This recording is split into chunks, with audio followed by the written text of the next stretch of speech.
Well, greetings, fast food enjoyers, and I got myself the Mexican hot cocoa style blizzard because that is the blizzard that I was most interested in the World Cup Blizzard lineup at Dairy Queen.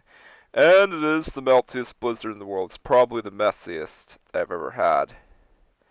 Yeah, I might as well call it the Mexican hot cocoa lava blizzard.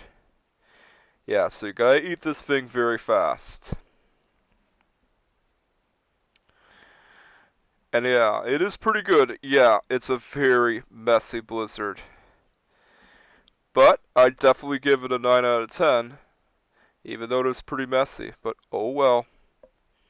That's that. Catch you guys next time and peace out.